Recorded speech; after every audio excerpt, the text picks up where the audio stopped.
Salam sejahtera rekan-rekan pembelajar dan sejawat sekalian. Selamat datang dalam sesi eksplanasi ilmiah kita hari ini. Saya akan memandu Anda layaknya dalam sebuah kelas master untuk membedah sebuah pergeseran yang sangat revolusioner dalam paradigma pelayanan kesehatan global.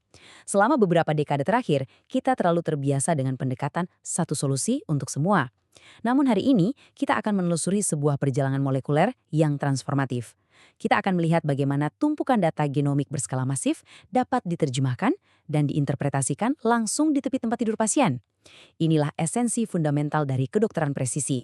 Sebelum kita mendalami materi lebih jauh, mari kita tinjau silabus komprehensif kita hari ini. Pertama, kita akan membahas pergeseran paradigma kedokteran presisi. Kedua, arsitektur biologi multi-omics. Ketiga, dimensi big data kesehatan. Keempat, pemrosesan bioinformatika dan AI. Kelima, aplikasi klinis di lapangan. Dan yang keenam, tantangan sistemik dan bioetika. Mari kita mulai dengan modul pertama. Pergeseran paradigma kedokteran presisi dan mengapa pendekatan konvensional kini dianggap seringkali gagal. Mengapa pendekatan medis konvensional yang telah bertahan selama berabad-abad kini dirasa tidak lagi memadai? Coba kita pikirkan sejenak. Secara historis, klasifikasi penyakit sangat bergantung pada gejala empiris yang tampak dari luar. Pendekatan konvensional ini melahirkan terapi standar dengan satu asumsi yang keliru, bahwa pasien dengan diagnosis yang sama akan merespons pengobatan secara identik. Nyatanya, pengabaian terhadap heterogenitas biologis ini seringkali memicu reaksi obat yang merugikan atau bahkan efek samping yang fatal. Nah, sebagai solusinya, kedokteran presisi hadir menawarkan intervensi yang tertarget. Pendekatan ini memanfaatkan pemprofilan molekuler berperforma tinggi untuk menyesuaikan terapi yang benar-benar didasarkan pada karakteristik genetik dan biologi spesifik dari setiap individu. Selanjutnya, kita memasuki modul kedua, arsitektur biologi multi-omics, di mana kita akan menguraikan dogma sentral biologis. Untuk memahami kedokteran presisi secara komprehensif, kita wajib menguraikan dogma sentral biologi molekuler. Kita mulai dari fondasi cetak biru seluler kita, yaitu genomik. Saat ini, teknologi next generation sequencing memungkinkan kita membaca jutaan fragmen DNA dengan sangat cepat. Menariknya, jika kita melihat metode whole exome sequencing, pengurutan area ekson ini secara spesifik hanya menargetkan 1 hingga 2% dari total genom manusia. Ya, hanya 1 hingga 2%. Namun fakta ilmiah yang sangat mengejutkan adalah persentase sekecil ini rupanya memuat sekitar 85% dari seluruh variasi penyebab penyakit yang kita ketahui hingga saat ini. Ini jelas merupakan tingkat efisiensi diagnostik yang sangat luar biasa. Akan tetapi, rekan-rekan sekalian, sekadar memiliki varian DNA yang bermutasi tidak serta-merta berarti mutasi tersebut aktif secara biologis. Disinilah hierarki berikutnya, yaitu transkriptomik mengambil peran. Melalui pengurutan RNA, kita dapat melakukan pengukuran yang lebih dinamis. Transkriptomik bertindak layaknya instruksi aktif yang mengungkapkan dengan jelas apakah suatu gen mengalami regulasi ke atas atau justru ke bawah. Analisis tingkat lanjut ini bahkan mampu mendeteksi anomali struktural yang kompleks seperti transkrip fusi BCR-ABL1 pada kasus leukemia yang kini menjadi target utama dari terapi presisi modern. Untuk melengkapi hierarki omics tersebut, kita juga harus menelaah epigenomik dan metabolomik. Epigenomik mempelajari modifikasi kimia, seperti metilasi DNA yang bertindak sebagai jembatan krusial antara susunan genetik kita dengan paparan lingkungan dari luar. Proses ini sangat vital, misalnya dalam deteksi dini kanker melalui metode biopsi cair. Di sisi lain, ada metabolomik. Ini merepresentasikan hasil akhir, atau analoginya, keluaran produk dari pabrik sel secara waktu nyata. Perubahan mendadak pada profil metabolit merupakan indikator fisiologis langsung yang menunjukkan tingkat toksisitas suatu obat atau efektivitas dari respon terapeutik yang sedang berjalan. Kita melangkah ke modul ketiga, dimensi big data kesehatan, dan bagaimana kita mengelola data biomedis masif ini. Ketika kita mulai memetakan seluruh landscape multi-omics dari satu individu saja, kita secara otomatis menghasilkan volume data yang sungguh tak terbayangkan. Secara akademis, big data biomedis ini diklasifikasikan ke dalam dimensi 5V. Pertama, volume. Data sequencing genomik saat ini sudah berskala petabita. Kedua, velocity, yang merepresentasikan kecepatan dan arus produksi data yang terus mengalir kontinu dari laboratorium. Ketiga, variety, atau heterogenitas format data, mulai dari teks rekam medis naratif hingga pencitraan medis 3 dimensi. Keempat, veracity, yang menuntut kita untuk selalu memvalidasi tingkat ketidakpastian atau noise teknis dari mesin pembaca. Dan yang terakhir, serta paling esensial adalah value, yaitu bagaimana data mentah yang masif ini pada akhirnya bisa diekstraksi menjadi luaran klinis yang nyata yang mampu mengubah nasib seorang pasien. Namun, perlu diingat, keputusan klinis yang presisi tidak akan pernah bisa bersandar pada molekul secara terisolasi. Terdapat pilar integrasi data yang wajib kita penuhi. Data genomik murni harus selalu disandingkan dengan rekam medis elektronik untuk melacak riwayat longitudinal pasien tersebut.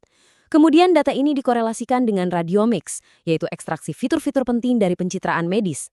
Dan yang tidak kalah penting, disatukan dengan data eksposom yang merekam faktor gaya hidup serta paparan lingkungan sehari-hari pasien. Pemodelan integrasi yang holistik inilah yang pada akhirnya akan membentuk gambaran utuh dan objektif dari kondisi sang pasien.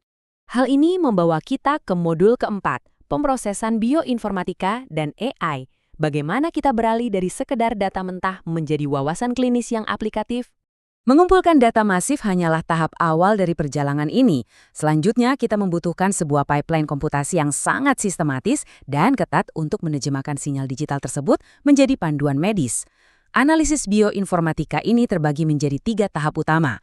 Pertama adalah analisis primer, di mana sinyal fisik pendarahan fluoresensi dari mesin sequencing dikonversi menjadi urutan basa genetik berformat FASTQ. Kedua, analisis sekunder.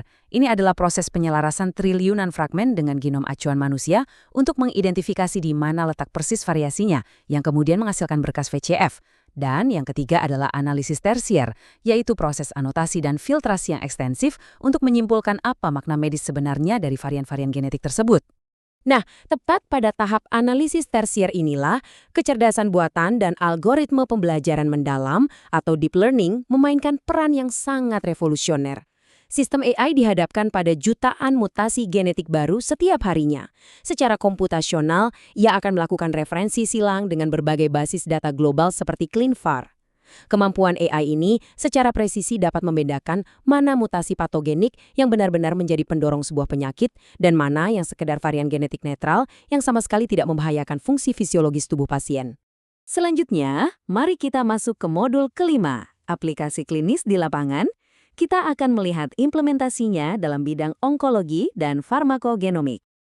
Berbekal kekuatan komputasional yang telah kita bahas tadi, mari kita berpindah dari ranah teori ke aplikasi praktis di ruang perawatan klinis. Saya akan memberikan 2 contoh kasus nyata berbasis bukti genetik. Pertama, untuk pasien kanker paru bukan sel kecil, penemuan mutasi spesifik pada gen EGFR secara langsung memandu klinisi untuk meresepkan terapi presisi berupa inhibitor tirosin kinase. Ini langsung menggantikan pendekatan kemoterapi sistemik standar yang jauh lebih toksik. Kedua, dalam ranah farmakogenomik untuk tata laksana HIV. Saat ini, screening genetik untuk mencari keberadaan alel HLA-B strip 5701 telah menjadi standar prosedur wajib sebelum pemberian obat abakavir. Mengapa? Karena pasien yang memiliki alel tersebut berisiko mengalami reaksi hipersensitivitas yang sangat fatal. Pengetahuan molekuler prediktif ini secara harfiah telah menyelamatkan banyak nyawa di ruang gawat darurat. Menariknya, penerapan ini tidak hanya terbatas pada penyakit yang disebabkan oleh mutasi genetik tunggal. Arsitektur medis modern kini telah memanfaatkan polygenic risk score atau skor risiko poligenik untuk penyakit yang sangat kompleks dan multifaktorial seperti penyakit kardiovaskuler. Skor ini mengintegrasikan dampak kumulatif dari ribuan varian genetik minor yang tersebar di seluruh genom pasien. Pendekatan prediktif ini memungkinkan seorang klinisi untuk mengukur risiko serangan jantung pada seorang individu sejak usia yang sangat muda. Hal ini tentunya memfasilitasi intervensi gaya hidup preventif dan pemberian terapi awal, jauh sebelum manifestasi klinis pertama itu muncul. Akhirnya, kita tiba pada modul ke-6, tantangan sistemik dan bioetika. Kita akan membedah hambatan utama menuju implementasi global. Kendati potensi yang ditawarkan kedokteran presisi begitu brilian, realitas di lapangan tentu tidaklah sesederhana itu. Sebagai akademisi dan praktisi, kita dituntut untuk menganalisis hambatan yang bersifat multidimensi ini. Dari segi infrastruktur teknologi informasi, kita masih sering terjebak pada silo data antar institusi dan kurangnya standarisasi operasional. Meskipun saat ini protokol pertukaran data seperti HL7FHIR terus dikembangkan secara global, kita juga dihadapkan pada biaya pengadaan perangkat komputasi berkinerja tinggi yang sangat masif. masif. Lebih jauh lagi, terdapat krisis sumber daya manusia yang nyata, terjadi kelangkaan klinisi yang benar-benar melek genomik, belum lagi munculnya resiko bioetika baru berupa kemungkinan diskriminasi asuransi berdasarkan profil genetik seseorang. Di samping tantangan teknis tersebut, kita juga secara langsung dihadapkan pada dilema etis yang sangat mendalam. Hal ini dikenal sebagai temuan yang tidak disengaja atau incidental findings. Mari kita analisis kasus ini secara rasional. Jika seorang pasien menjalani tes genetik murni dengan tujuan untuk menyelidiki dugaan penyakit saraf, namun pipeline bioinformatika justru menemukan varian genetik patogenik lain yang beresiko tinggi memicu henti jantung mendadak, apakah seorang klinisi memiliki kewajiban moral untuk menyampaikan informasi yang tidak dicari ini kepada pasien? Kompleksitas semacam inilah yang secara tegas menunjukkan mengapa proses informed consent yang sangat rinci dan pemahaman landasan bioetika yang komprehensif menjadi esensi yang tidak mungkin terpisahkan dari praktik kedokteran presisi. Sebagai simpulan dari kelas master kita hari ini, mari kita cermati satu hal krusial. Integrasi big data dan pemprofilan molekuler tingkat tinggi saat ini tengah meruntuhkan tembok pembatas yang selama bertahun-tahun memisahkan riset murni di laboratorium dengan aplikasi praktis di ruang perawatan klinis. Namun, transformasi epistemologis ini tidak mungkin terjadi dalam sebuah ruang hampa. Diperlukan sebuah peta jalan kolaboratif antar disiplin ilmu, regulasi privasi data yang amat tangguh dari pemerintah, serta komitmen institusional yang nyata. Hanya dengan sinergi holistik inilah, kedokteran presisi dapat dieksekusi secara adil, aman secara etis, dan tentu saja berkesinambungan. Pertanyaan terbesarnya saat ini bukanlah apakah kedokteran presisi akan menggantikan pendekatan konvensional, melainkan seberapa siapkah sistem kesehatan kita dan kita sendiri untuk menghadapi era di mana untaian DNA kitalah yang secara spesifik mendikte arah pengobatan kita. Rekan-rekan sekalian, pemahaman tentang biologi biomedis modern ini adalah investasi yang paling rasional bagi masa depan pelayanan kesehatan kita. Bila Anda senang dengan video seperti ini, saya mengajak Anda untuk terus mendukung upaya edukasi kesehatan berkelanjutan. Silakan subscribe channel ini, Ruang Dosen. Aktifkan lonceng untuk mendapatkan notifikasi bila ada video terbaru, klik like dan share video ini jika dirasa bermanfaat untuk menyebarkan ilmu pengetahuan ke orang lain. Terima kasih atas atensi akademik Anda yang luar biasa hari ini, dan sampai jumpa di sesi eksplanasi ilmiah kita berikutnya.